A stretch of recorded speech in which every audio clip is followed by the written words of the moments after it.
Today our topic is type of algorithm.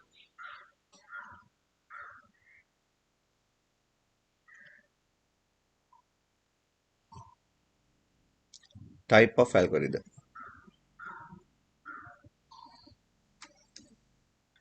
We can divide an algorithm into three types based on their flow direction. First one, sequence algorithm. Second one, selection algorithm. And third one, repetition algorithm. Algorithms category තුනක් තියෙනවා. algorithm එකේ flow direction එක base කරගෙන. ඒකයි එහෙම කිව්වේ. flow direction එක කියන්නේ අපි algorithm එකක start එකේ ඉඳලා stop එකට එනකන් symbols අඳගෙන යන පිළිවෙල මෙන්න මෙහෙම තියෙනවනම් එතකොට මෙතන start කියලා හිතමු මෙතන stop කියලා හිතමු අපි මෙහෙම තියෙනවනම් මේ වගේ ඒවාට අපි කියනවා sequence කියලා. අපි examples වලින් බලමු.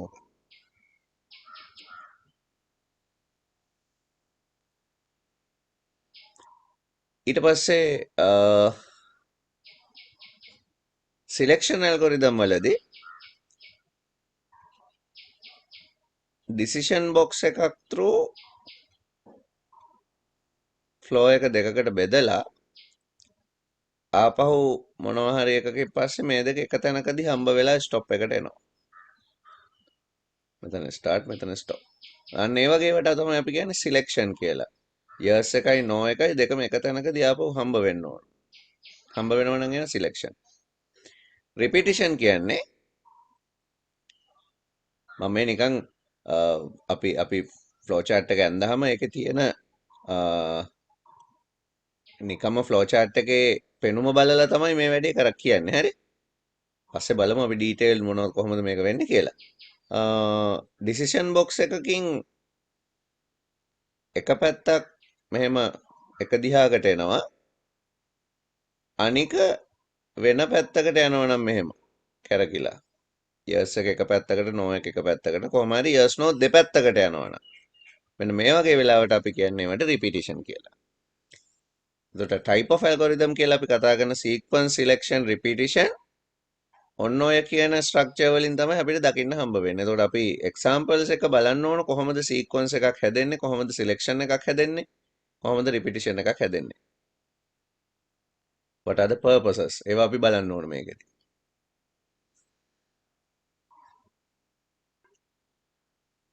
Topic එක type of algorithm.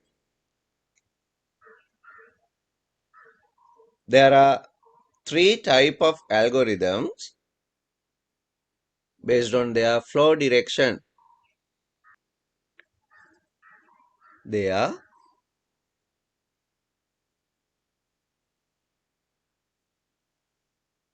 sequence, selection, and repetition. Our subtopic is sequence algorithm. Sequence algorithm.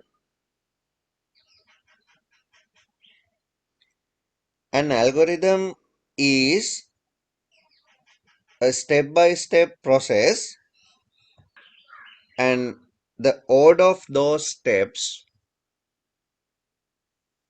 are from top to bottom to ensuring the correctness of an algorithm.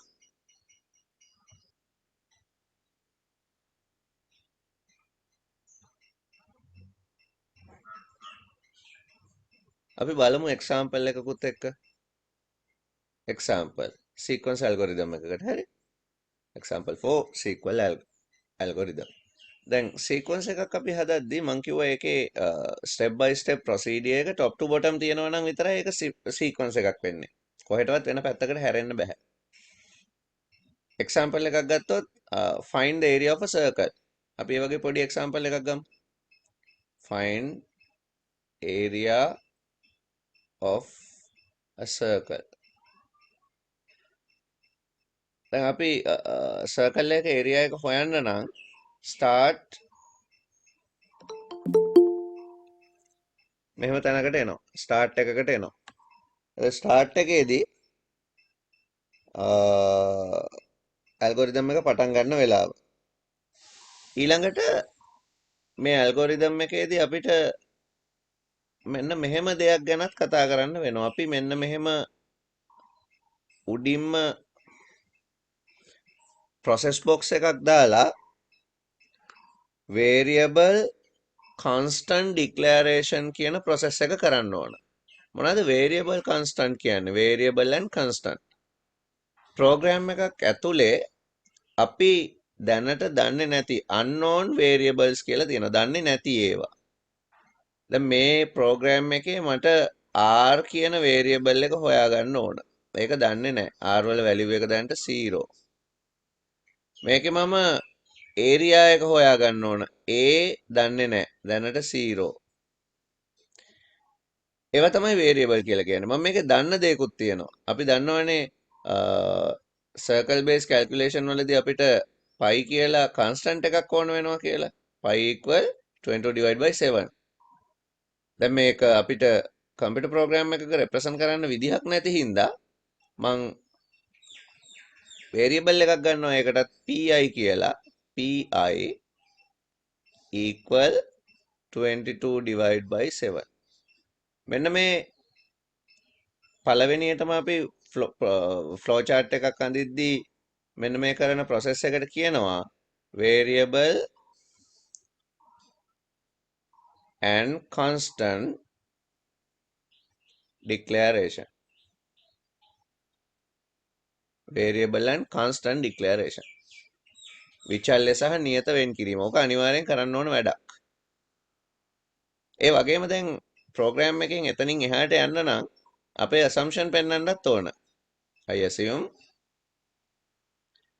මොනවාද? radius as r, area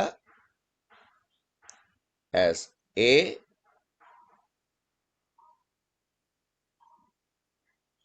as pi. මෙන්න මේ assumption ටිකත් ඔයාගේ කියන්න ඕන. කවුරුවත් දන්නේ නැනේ. ප්‍රශ්න කියලා තියෙන්නේ find the area of a circle. circle එකේ area එක හොයන්න. ඔයා AR PI කියලා ගත්තා කියලා කවුරුවත් ඒවා දන්නේ නැහැ. ඒ හින්දා ඔයා ඒ ටික කරන්න ඕන. variable declaration එකක් කරන්නත් ඕන. ඒ variable වලින් කියන්නේ මොනවද කියලා ඔයාගේ assumption පෙන්වන්නත් ඕන. right. ඊළඟට තමයි අපි අපේ algorithm එක පටන් ගන්නෙ. මම මේ කිව්වේ algorithm වල තියෙන acts ටිකක් ඕගොල්ලෝ මතක තියාගන්න ඕන දේවල් ටිකක් algorithm හදද්දී. ඊළඟට අපි යනවා algorithm එකේ input process එකට. මොනවද ඔයාලට input කරගන්න ඕනේ? input radius as r එහෙම කියන්න පුළුවන්. දැන් input radius as r කිව්වහම ඔයාලට මේ line එක ලියන්න නැතුව ඉන්න පුළුවන්. ඇයි දැන් මෙතන කියලා තියෙනවනේ radius තමයි r කියලා input කරන්න කියලා. නැත්නම් ඔයා මෙතන input r විතරක් කිව්වොත් එහෙමනම් ඔයාලට මේක පැත්තකින් කියන්න වෙනවා මෙහෙම. දැන් radius දන්නවා. එහෙනම් අපි ඊළඟට එන්න ඕන process එකට. මොකද process එක a equal දැන් a කියන්නේ මොකද්ද කියලා දන්නේ නැති හින්දා තමයි මම මෙතන මෙහෙම කියලා තියෙන්නේ. a equal pi r square එන්න ඕන. pi into r power 2 දාන්නත් පුළුවන් නැත්නම් ආපහු r වලින් වැඩි කරන්නත් පුළුවන්. ඔහොම කමන්නේ. දැන් අපි area එක දන්නවා. එහෙනම් ඒක display කරනවා output box එකක් අරගෙන display නැත්නම් output මොකක් හරි වචනයක් ගන්න. display area display a as area. display a as area. stop.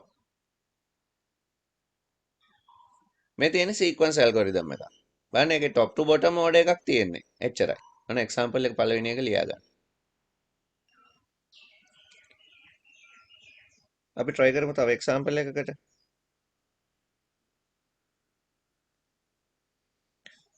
මම ඔයගොල්ලන්ට දෙන්නම් question එකක්. example number 2. Find the area of find the area of uh, of a rectangle. rectangle එකක area එක හොයන්න flow chart එකක් design කරන්න බලන්න. ඊට කලින් අර කලින් එකේ pseudo code ලියනවා නම් ලියන විදිහත් මතක තියාගන්න ඕන කලින් එකේ. එතකොට ඔයා ලියන්න ඕනේ ඒක begin r equals 0 area equals 0 pi equal 22 divided by 7 input radius as r a equal pi to r was a display area n මේ ෆ්ලෝ chart එක මේ සුඩු කෝඩ් එක ලියවෙන්නේ කලින් එකේ දැන් මම දැන් දීපු එකට ඔය දෙකම කරන්න try කරන්න rectangle එකක area එක හොයන්න ඔයා කොහොමද flow chart එක අඳින්නේ කොහොමද සුඩු කෝඩ් එක ලියන්නේ අපි බලමු ඒක අඳින්නේ කොහොමද කියලා දැන් මේකෙදි length එකයි breadth එකයි නවා ගන්න ඕනේ මේ වැඩේට එතකොට start කරා ඊට පස්සේ අපි input ගන්නවා දෙකම එකක ගන්න පුළුවන් flow chart අඳිද්දි එහෙම කමක් නැහැ මේකේ input L B කියලා ගන්නවා L and B දැන් ඔයා පැත්තකින් ඩික්ලෙයාර් කරන්න ඕනේ මොකද්ද L and B කියන්නේ දැන් මම අර variable declaration එක මේකෙත් ඕනනම් උඩ කරනවා මේකෙත් ඕනනම් මට උඩින් එක කරන්න පුළුවන් කොහොමද මට ඕනනම් කෙලින්ම input එක ගන්න නැතුව variable declaration එක මේක උඩ කරනවා මම කලින් එකේ අනිවාර්යයෙන්ම කරනවා කිව්වේ අපිට අර ඒකේ constant එකකුත් තිබ්බනේ පෙන්වන්න ඒකින්ද ඒක ඕනමයි නැත්තම් කවුරුවත් දන්නේ නැහැනේ අපි මේ pi කියලා එකක් කරන් තියෙන්නේ මොකද maths දන්න හැමෝම flow chart read කරනවා වෙන්න බෑ හරි එයා ප්‍රෝග්‍රෑම් එක ලියන විදිහනේ දන්නේ. එතකොට එයාට ඒක ගැන අයිඩියා එකක් එනවා මේ variable declaration එකේදී. එතකොට ඔයා L equal 0 B equal 0 කියලා මෙම variable declaration එකක් කරන්න. කරලා input කරන්න L එකයි B එකයි. input එතනට A equal 0 කියලා ගන්න නැද්ද? මොකද? A equal 0 කියලා area එකනේ හොයන්න තියෙන්නේ. ඔව් sorry area එකත් ඕනේ. A equal 0 කියලාත් ගන්නවා. ඊට පස්සේ L B තියෙනවා මෙතන. ඊට පස්සේ ඔයා process එකකට යනවා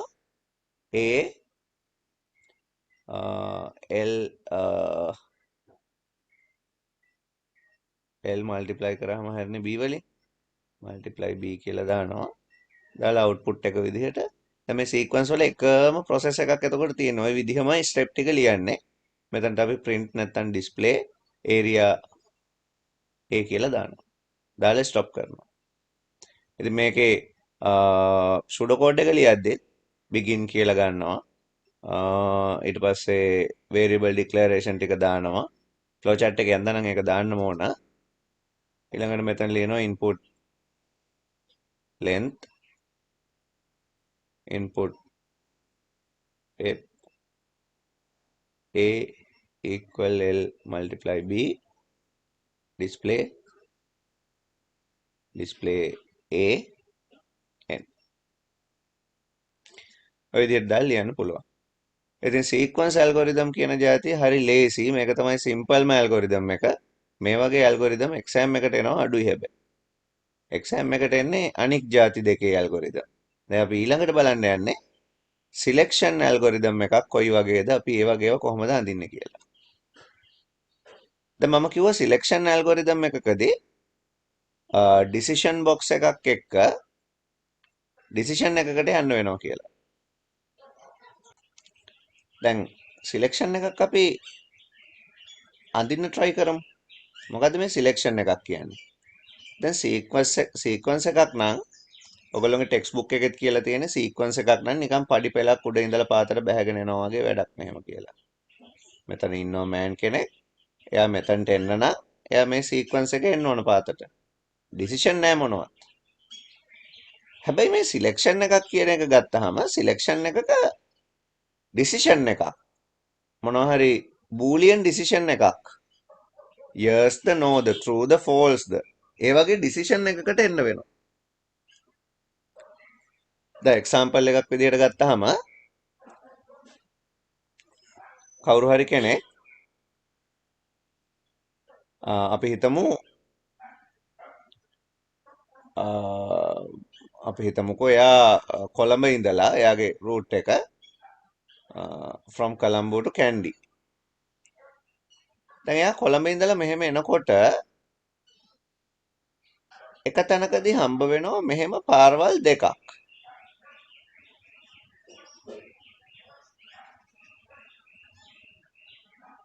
ඒකෙන් කැන්ඩි යන්න ඕන නම් මේ පාරෙන් යන්න ඕන. මෙතන බෝඩ් එක ගහලා තියෙනවා කැන්ඩි කියලා. මෙතන බෝඩ් එක ගහලා තියෙනවා අපි හිතමුකෝ අපි හිතමු එතන බෝඩ් එක ගහලා තියෙන්නේ බදුල්ල කියලා. මෙහෙම ගියාම යාර බදුල්ලට යන්න පුළුවන්. මේ කැන්ඩි. දැන් මෙයා ගෙදරින් හිතාගෙන එන්නේ කැන්ඩි යන්න නම් එයා මෙතන ජංක්ෂන් එකෙන් කැන්ඩි රෝඩ් එකට හැරෙනවා.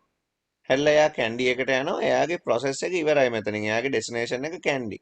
ඒ කියන්නේ කැන්ඩි වලින් එයාගේ නවතිනවා මේ ගමන. හැබැයි මෙතනින් බදුල්ල යන්න හිතාගෙන එන කෙනා එයා යන්නේ මේ රෝඩ් එකේ. එයා ඒකේ ගිහිල්ලා බදුල්ලට යනවා. ඒත් එයාගේ destination එක බදුල්ල හින්දා එතනින් එයාගේ වැඩේ ඉවර වෙනවා. ඒ කියන්නේ මේකෙදී අපිට මෙන්න මෙහෙම තැනක් හම්බ වෙනවා. මේ තැනින් අපිට පුළුවන් කැන්ඩි යනවද බදුල්ලට යනවද කියන එක ඩිසයිඩ් කරන්න. එක්ක කැන්ඩි යන්න පුළුවන් එක්ක බදුල්ල යන්න පුළුවන්. හැමෝම කැන්ඩි යන්න ඕනත් නැහැ හැමෝම බදුල්ල යන්න ඕනත් නැහැ. තමුන් යන්නේ කොහෙටද? මේ පැත්තට යන්න පුළුවන්. ඒ ගියාම එතනින් කැන්ඩි ඉවර වෙනවා. මෙතනින් බදුල්ල ඉවර වෙනවා. ඒ යන පැත්ත එතනින් ඉවරයි process එක. දැන් මේක අපේ flow chart වලට අපි සම්බන්ධ කරගත්තොත් අපි පොඩි example එකක් එක්කම මේක බලමු. මොකද example එක? අපි හිතමු age එක input කරාම එයාට ඡන්දෙ දෙන්න පුළුවන්ද බැයිද කියලා බලන්න අපිට flow chart එකක් ඕන. එහෙනම් මේ flow chart එකේ start එක තියෙනවා. මම input කරන්නේ මේ flow chart එකේ මොනවද? age එක. input age. මම මේකේ age equal 0 කතාවක් ගත්තේ නැහැ උඩින්. example එකකින්ද. දැන් මට decision එකකට එන්න වෙනවා.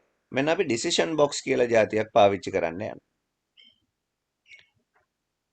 decision එකකට ඇවිල්ලා මම මේකේ බලනවා දැන් අපි සිංහලෙන් කියනවා නම් වයස 18ට වඩා වැඩි නම් ඡන්දෙ දෙන්න පුළුවන් නැත්නම් ඡන්දෙ දෙන්න බෑ. එහෙනම් මම මෙතන ඒක ඉංග්‍රීසියෙන් ලියනවා කොහොමද ලියන්නේ? if age greater than or equal 18 වයස 18ට වඩා වැඩි හෝ සමානද ඔව් කියලා කියන්න පුළුවන් එක පැත්තකදී. yes. එහෙනම් අපි වයස 18ට වඩා වැඩි කෙනාට කියනවා you can vote. වයස 18ට වඩා වැඩි නැති කෙනා කියලත් එක්කෙනෙක් මෙතන නෝ පැත්තේ හම්බ වෙනවා. years කියන්නේ කන්ඩිෂන් එකට එකඟයි නම්. කන්ඩිෂන් එකට ඇක්සෙප්ට් වුණොත් අපි years පැත්තට එනවා. 18ට වැඩි නම් you can vote. 18ට වඩා වැඩි නැත්තම් ඒ කියන්නේ 18ට අඩු නම් කියන එක නෙමේ. ඒකේ අපි කියනවා you මෙතන print කියලා වචනයක් මොකක් හරි දාන්නත් වෙනවා. print you can vote. print you can't vote. දැන් මෙහෙම මැසේජ් එකක් ඩිස්ප්ලේ කරන වෙලාවකදී අපි මේ මැසේජ් එක කෝට්ස් ඇතුලේ ඩිස්ප්ලේ කරන්න මතක තියාගන්න ඕන. මැසේජ් එකක් ඩිස්ප්ලේ කරන වෙලාවක මේ මැසේජ් එක අපි කෝට්ස් ඇතුලේ දානවා. අපි සාමාන්‍යයෙන් කෝටිං පාවිච්චි කරන්නේ මේ වෙලාවටනේ. ඒකින්ද මේකෙත් එතකොට අපි ඔක සාමාන්‍යයෙන් මේක ඇතුලේ ලියන එක මම ක්ලියර්ලි එළිය ලිව්වොත් print කියන වචනේත් එක්ක කෝට්ස් පාවිච්චි කරලා you can vote කියලා ලියන්න පුළුවන්. ඔන්න ඔහම කෝට්ස් ඇතුලේ. කෝට්ස් දාන්න ඕන. දැන් ප්‍රශ්නේ තියෙන්නේ මෙහෙම. ඊළඟට කොහොමද මේකේ ස්ටොප් එක අඳින්නේ? වයස ඉන්පුට් කරාම දැන් අපි හිතමුකෝ වයස ඉන්පුට් කරා කියලා 21යි කියලා. දැන් එනවා ඩිසිෂන් එකට. if age greater than or equal 18 years 21යිනේ years print you can vote වැඩේ එතනින් ඉවර වෙන්න ඕනද? ඒකින්ද මේක මෙහෙම එනවා මොකේකටද? ස්ටොප් එකකට. බැරි වෙලාවත් වයස 18ට වඩා අඩු එකක් එන්ටර් කරොත් age greater than 18 no you can't vote කියලාත් මේ ප්‍රෝග්‍රෑම් එක ස්ටොප් එකට එනවා. මෙතනින් ඉවර වෙනවා. එක්කෝ මෙහෙම නැත්තම් මෙහෙම එච්චරයි. දෙකක් නැහැ. මේකට අපි සූඩෝ කෝඩ් ලියනවා නම් begin කියන එක පාවිච්චි කරනවා. පළවෙනි ලයින් එක input age decision එක if age greater than or equal 18 then වයස 18ට වඩා වැඩි නම් ඒක ලියන්න ඕන අපි පොඩි ඉන්ඩෙන්ටේෂන් එකක් තියලා මෙතන පොඩි ગેප් එකක් තියලා මොකද වයස 18ට වඩා වැඩි නම් මොකද්ද කරන්න ඕන චුට්ටක් එක ඇතුලෙන් ලියනවා මෙහෙම print you can vote within quotes හරි එහෙම නැත්තම් කියන්න අපි පාවිච්චි කරන වචනේ තමයි else එහෙම නැත්තම් අපි print කරනවා you can't vote කියලා if එක ඉවරයි කියන්න end if කියලා එකක් පාවිච්චි කරනවා ඊට පස්සේ අපි end එක දානවා සූඩෝ කෝඩ් එකේ මේ ලියපු if then else කියන ස්ටේට්මන්ට් ලියන හැටි ගැන මම තව පොඩ්ඩක් ආපහු කියලා දෙන්නම් මේ ටික ලියලා ඉවර වෙලා right අපේ topic එක selection algorithm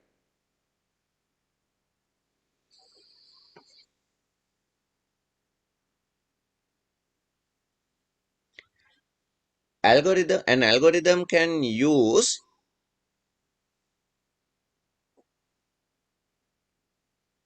selection to determine a different set of steps to execute based on a Boolean decision. Example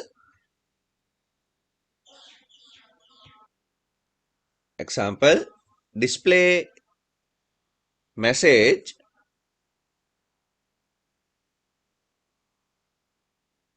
as you can vote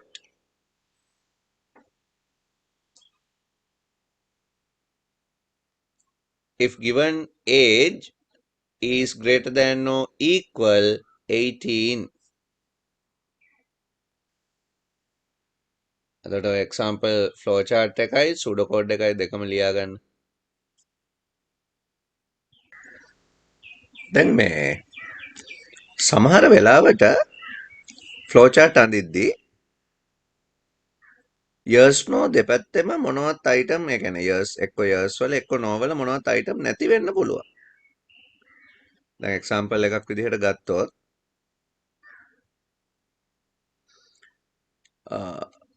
question එකක් දෙනවා average mark එක අපිට average mark 60ට වඩා වැඩි නම් select කියලා print වෙන්න ඕන. නැත්තම් rejected කියලා print වෙන්න කියලා නැහැ. එතකොට ඒ වගේ වෙලාවදී අපිට flowchart එකේ කියලා නැති ඒවා අඳින්න ඕනෙත් නැහැනේ. එහෙම වෙලාවක අපි මෙහෙම අඳිනවා. start එක අඳිනවා. input කරගන්නවා average එක.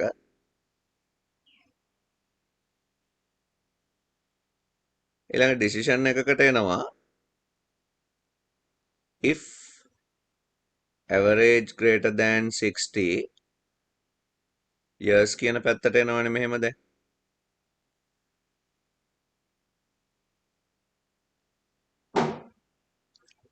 years කියන එකට එනවනේ years එකේ අපි print කරනවා selected කියලා yes no ඕන පැත්තකට දාන්න පුළුවන්. හරි. print කරනවා selected කියලා. ඒතර වචනයක් ඉඳ quotes ඇතුලේ print කරනවා ඒක. කරලා මේක ඉවර කරනවා stop. එතකොට එයාව select කරගත්තා. 60ට වඩා වැඩි නැත්තම් මොකුත් නැහැ stop. කෙලින්ම stop එකට ඉතලේ අඳින්නත් පුළුවන්. නැත්තම් මේ flow line එකට අඳින්නත් පුළුවන්. flow line එකකට මෙහෙම ඇඳ කියලා ප්‍රශ්නකුත් නැහැ. එහෙම නැත්නම් stop එකටම දෙකම ඔහොම එන්න අඳින්නත් පුළුවන්. දැන් මේ වගේ එකක එතකොට එහෙම නැත්තම් කියන ස්ටේට්මන්ට් එක අපි ලියන්නේ නැහැ. ෆ්ලෝ chart එක ලියද්දී ෆ්ලෝ chart එක අඳිද්දි මෙහෙම ඇඳා වගේ pseudo code ලියද්දී if මම if කියන එකෙන් විතරක් ලියන්නම් if average greater than 60 then print selected else එහෙම එකක් නැහැ. ඒකින්ද කෙලින්ම මේක end if කරනවා. හරි. දැන් කලින් එකේ නම් කන්ඩිෂන් එකට එකඟයි නම් වෙන්න දෙයක්ත් තිබ්බා එකඟ නැත්තම් වෙන්න දෙයක්ත් තිබ්බා. මේකේ තියෙන එකඟ නම් වෙන දෙයක් විතරයි. ඒකින්ද මෙහෙම ලියලා නවත්තන්නත් පුළුවන්. ඒකත් මතක තියාගන්න.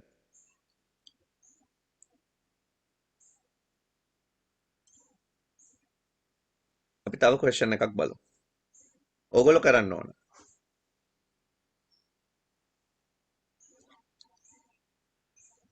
මගේ එක්සැම්පල් එක තමයි ඉන්පුට් කරන්න ඕන නම්බර්ස් දෙකක්.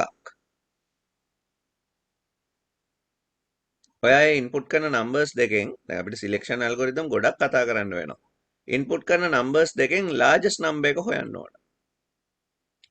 Find the largest number out of given two numbers. ඒක තමයි අපේ එක්සැම්පල් එක. Find the largest number out of given two numbers. Numbers දෙකක් දෙනවා. මේ numbers දෙකෙන් largest one ඔයා ඇල්ගොරිතම් එක හදනවා. මේකට ඇල්ගොරිතම් එකක් ඩෙවලොප් කරන්නේ කොහොමද කියන එක ඔයගොල්ලෝ කල්පනා කරන්න ඕන. ඔයා දැන් numbers දෙකක් තියෙනවා නම් ඔයා කරන්න ඕන කම්පෙයාර් කරන එක. පළවෙනි number එක දෙවෙනි number එකට වඩා විශාලයිද? දැන් numbers තුනකින් බලන්න ගියාම ඕක ඊට වඩා අමාරුයි. පහකින් බලන්න ගියාම තව ටිකක් අමාරුයි. 10කින් 100කින් largest හොයන්න ගියාම ඒක තව අමාරු වෙනවා. ඒවට ඉතින් ඇල්ගොරිතම් තියෙනවා වෙනම. අපි try කරමු ඒව හදන්න පස්සේ. දැන් මේකට නම් start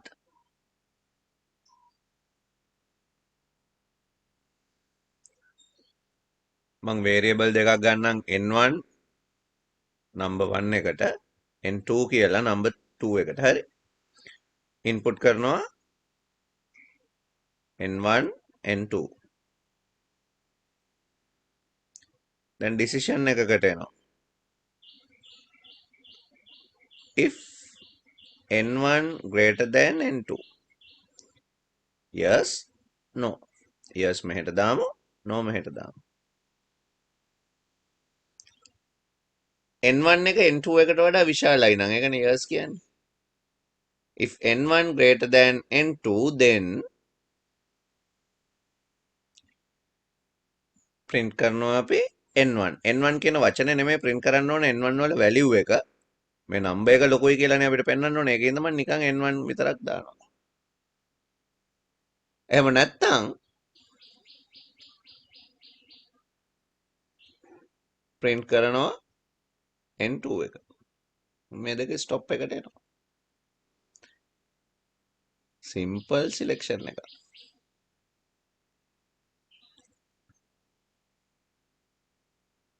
මම ඊළඟට දෙනවා තව චුට්ටක් ලොකු වෙන වැඩක්. sequence එකකුත් කලවම් කරනවා ඒකට. දැන් මේකේ pseudo code ලියන්නේ කොහමද? begin n1 equal 0 එහෙම ගන්න n2 equal 0 කියලා ගන්න ඕන නම් පුළුවන්. මම flow chart එකේ උඩ එහෙම ලිව්වේ නැති හින්දා කෙලින්ම input කියලාම ගන්න පුළුවන් ඔය දෙක.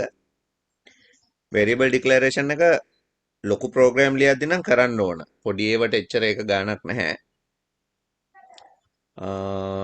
input කරමු අපි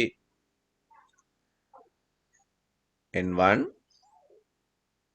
input කරමු n2 if n1 .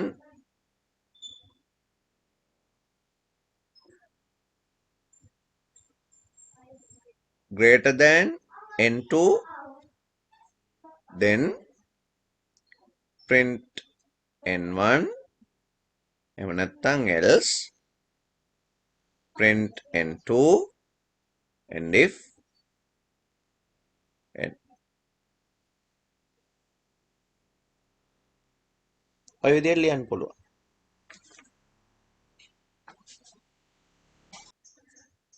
දැන් මම ටිකක් චුට්ටක් ලොකු සිලෙක්ෂන් එකක් දෙනවා. ඒ සිලෙක්ෂන් එක ඇතුලේ ඔයගොල්ලෝ ඇඳලා ඉවරනම බලන්න සීක්වන්ස් එකකුත් පොඩ්ඩක් කලවම් වෙලා තියෙනවා වගේ පේනවා. ඒ කියන්නේ අපිට දැන් අර කලින් කතා කරපු සීක්වන්ස් සිලෙක්ෂන් කම්බයින් කරන්න පුළුවන්. ඒකත් කතා කරලා අපි ඊළඟ සිලෙක්ෂන් ටයිප් එකට එමු. තාම සිලෙක්ෂන් ඉවර නැහැ. සිලෙක්ෂන් ලබන සතිය වෙනකම් කරන්න වෙන එකක් ඒක. සිලෙක්ෂන් කියන්නේ. මට මෙහෙම වෙන්න ඕන. ඉන්පුට් කරන නම්බර් එකක් ඔඩ්ද ඉවන්ද කියලා බලන්න ඕන. කොහොමද අපි ඒක කරන්නේ? ඇල්ගොරිතම් එක ඔයගොල්ලෝ හදා ගන්න ඕන. හරි. Find the odd or even status using given integer.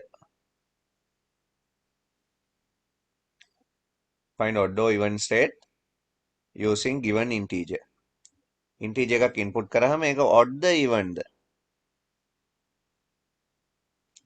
ඉස්සෙල්ලාම develop කරගන්න algorithm එක. කියන්නේ step by step problem solving procedure එක ඔයාගේ ඔළුවේ හැදෙන්න ඕන. ඊට පස්සේ තමයි මේක අඳින්න වෙන්නේ. මේක කොහොමද කරන්නේ? දැන් කොහොමද ඒකට algorithm එක හදන්නේ? number එකක් odd ද even ද කියලා බලන්නේ අපි සාමාන්‍යයෙන් ඕනම number එකක් දෙකෙන් බෙදෙනවා නම් even number එකක් බෙදෙන්නේ නැත්නම් odd number එකක් කියලානේ අපි කියන්නේ. දැන් මේකට algorithm එක හදනකොට අපිට අලුත් terms ටිකක් ඉගෙන ගන්න පුළුවන් වෙනවා. මොනවාද?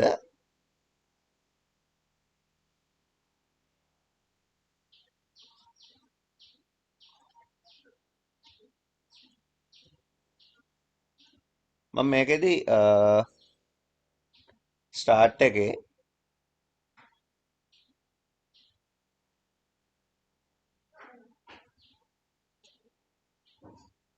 variable declaration එකට පොඩි ඉඩක් තිබ්බා. variable declaration එකක් නැතත් ප්‍රශ්නයක් නැහැ. මම එහෙම තියාගෙන මෙන්නම්කො මේකට. user ට input කරන්න ඕන අපි number එක. එතකොට input කරනවා number එක. input number num කියලා ගත්තා. එවනම් number එක තමයි මගේ assumption වලට මම ලියන්න number එක තමයි num කියලා අරගෙන තියෙන්නේ integer එක.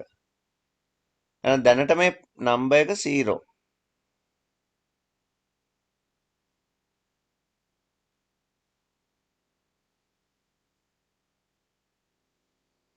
ඊළඟට number එක දෙකෙන් බෙදනවද බලන්න ඕනේ. ඒක process එකක්නේ. අපි හොයාගන්න ඕන ඉතිරිය number එක දෙකෙන් බෙදලා ඉතුරු තියනවද කියලා. අපි සාමාන්‍යයෙන් maths වලදී දැන් 10 3ෙන් බෙදලා 3ක් ඉතුරුයි 3යි ඉතුරු 1යි මෙන්න මෙහෙම ලියා ගන්නවනේ. එතකොට මේකට අපි මොකද්ද කියන්නේ? මේකට කියන්නේ quotient එකනේ. මතකද ඔයගොල්ලන්ට? මේකට අපි මොකද්ද කියන්නේ? reminder එක. අපි ඒකට reminder කියලාත් කියන්න පුළුවන්. නැත්තම් මේකට modulus කියලාත් කියනවා. දැන් මේක තමයි එතකොට number එක වෙන්න ඕන. මේක device එකනේ. dividend එකයි device එකයි තියෙන්නේ. දැන් ඔය වැඩේ කරලා අපි හොයාගන්න ඕනේ ඉතිරිය reminder එක. ඒකින්ද මම reminder එක හොයාගන්නත් variable එකක් පාවිච්චි කරනවා. reminder rem කියලා variable එකක් ගන්නවා මම මේකට.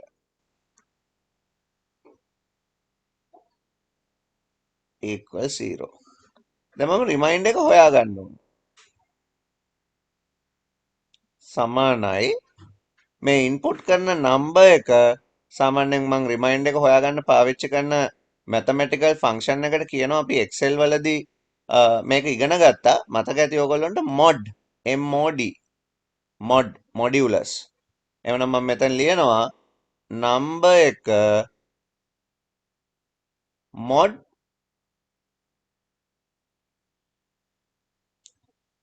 2 මම ඒ ඔපරේටර් එක වෙන පාටකින් ලිව්වා. number එක දෙකෙන් බෙදලා number එක දෙකෙන් නිකම්ම බෙදනව නෙමෙයි modulus කියන method එකෙන් බෙදනවා. හරි ඒක අපිට ප්‍රෝග්‍රෑමින් වල පාවිච්චි කරන්න පුළුවන් ඔපරේටර් එකක්. දැන් number එක බෙදුවාම remind එකට එනවා ඉතිරිය. ඊළඟට අපි යනවා decision එකකට. මොකද්ද අපේ decision එක? remind එක බිඳුව දෙකද? ඕනම number එකක් දෙකෙන් බෙදුවාම ඉතිරිය බිඳුව වෙන්න පුළුවන් එක වෙන්න පුළුවන්. එහෙනම් මගේ decision එක තමයි if reminder equals 0 yes remind එක බිඳුව නම් මොකද්ද print කරන්නේ අපි? print කරනවා number එක even number එකක් කියලා. එහෙම නැත්නම් print කරනවා number එක odd number එකක් කියලා. දැන් මේ දෙකම stop එකකට එන්න ඕන.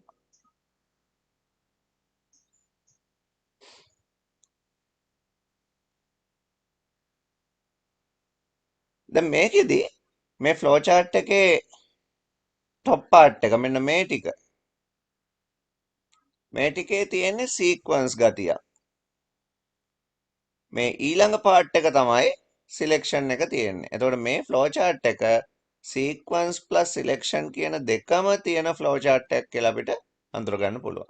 exam එකකට ගොඩක් වෙලාවට flow chart එකක් දීලා මේ flow chart එකේ තියෙන control structure මොනවද කියලා අහනවා. control structure කියන වචනෙන් අපි ඒක හඳුන්වනවා algorithm type. එතකොට control structures මේකේ sequence තියෙනවා, selection තියෙනවා. sequence කියලා කියන්නේ මේ input process ඒවා දෙකකට වඩා තියෙනවා නම් එතන sequence එකක් හැදෙනවා. දෙකක් තිබ්බත් ප්‍රශ්නයක් නැහැ sequence එකක් කියලා කියන්න පුළුවන්. දෙකකට වඩා තියෙනවා නම් කොහොමත් sequence. දැන් මේකේ pseudo code එක ලියද්දි begin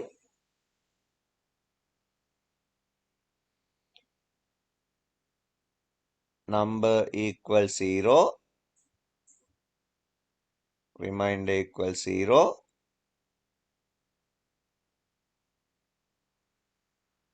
input number reminder equal number mod ඔය mod වගේ වචන කැපිටල් වලින් ලිව්වට කමක් නැහැ මම ඒක ගිය සතියේ කිව්ව මතක ඇති number mod 2 if reminder බිඳුවට සමානයි නම් if reminder equals 0 then print even else print odd and if n දැක්කද ඒක ටිකක් ලොකු flow chart එකක් හැබැයි single decision box එකක් විතරයි තියෙන්නේ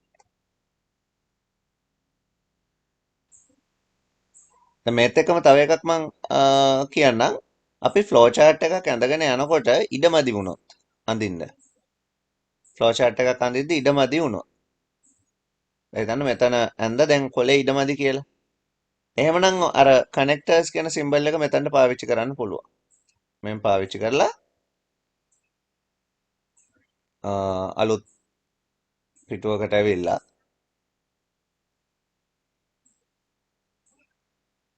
ඒකේ කනෙක්ට් එකක් දානවා. දාලා එතන ඉඳලා අපි ආයේ ෆ්ලෝ chart එක ඇඳගෙන යනවා. මෙතනට මොකක් හරි අකුරක් දාගන්න මෙතනටත් ඒ වගේම අකුරක් දාන්න. හරි ඒ අකුර මෙතන තියෙද්දි දන්නවා බලන කෙනා ෆ්ලෝ chart එකේ මේ දෙක එකට සම්බන්ධ වෙනවා කියලා. දැන් ඔයා ෆ්ලෝ chart එක ඇඳගෙන යනවා normal. කනෙක්ට් එක පාවිච්චි කරන්නේ මේ වගේ දෙයකට. හරි. ඒකත් මතක තියාගන්න ෆ්ලෝ chart අඳිද්දි. බැරි වෙලාවත් පොතේ ඉඩමදි වුණොත් කනෙක්ට් එකක් දාලා අනිත් පිටුවට ගෙනියන්න. දැන් දිග ෆ්ලෝ chart අඳින හින්දායි මම ඒකත් කිව්වේ.